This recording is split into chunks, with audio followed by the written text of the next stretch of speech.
Ito yung classroom nila. Tapos yung sa harap nila, meron silang tanim na kamatis.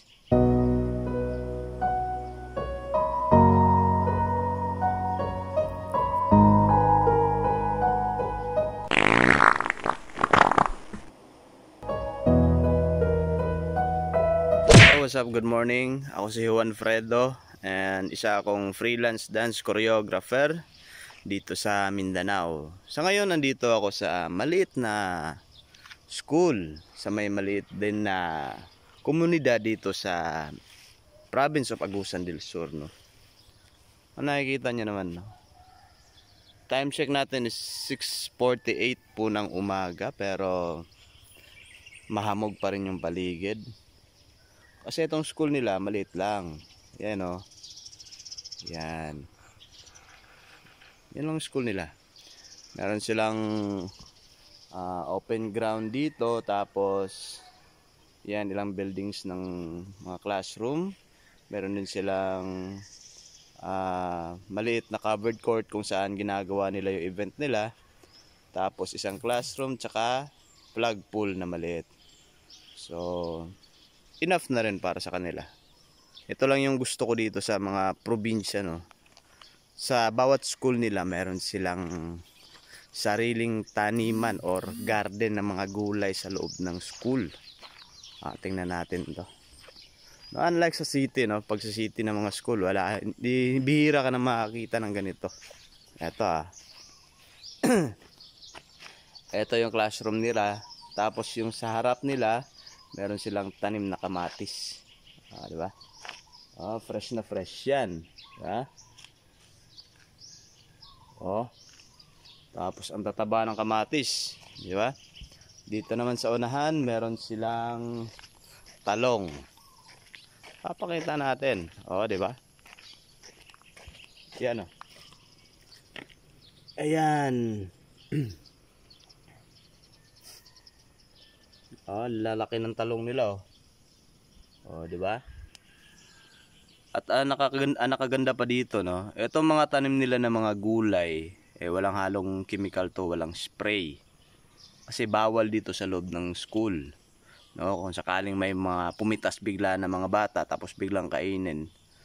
So nakakahilo 'yon, di ba? Pero ito walang halong chemical. Pero tingnan niyo naman ang tataba.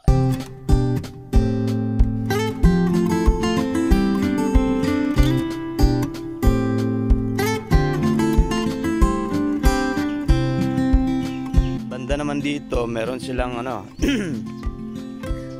local na bell pepper, no. Yan, oh. 'Di ba? Kita nyo naman 'yan. Kahit di na sabihin, kita nyo naman. Kita nyo naman.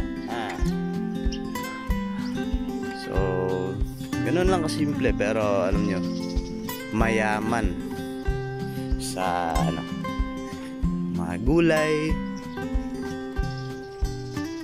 At least importante din yun kasi natuturuan yung mga bata na magtanim.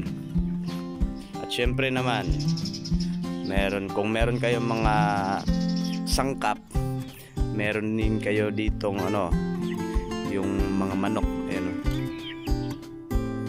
Ayan, tumatakbo. Uy! Diba? May sangkap ka na, may chicken ka pa sa paligid, diba?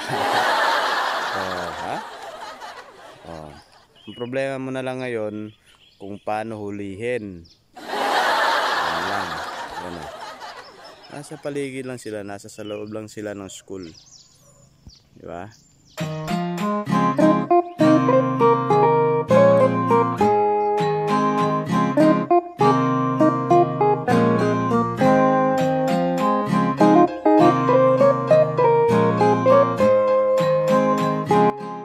Siyempre dito din meron silang yung garden talaga ng mga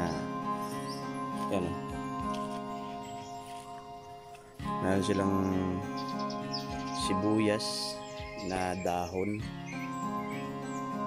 tapos eto kalabasa, pero wala pang bunga, no. Bulaklak pa lang yung yung lumalabas. Kumpleto Ricardo na lahat. So maya maya darating na daw yung mga bata, mga alas 8 ng umaga. Yung start ng rehearsal namin is 8 AM. So today ay first day ng rehearsal namin. So good luck sa akin. Good luck din sa kanila.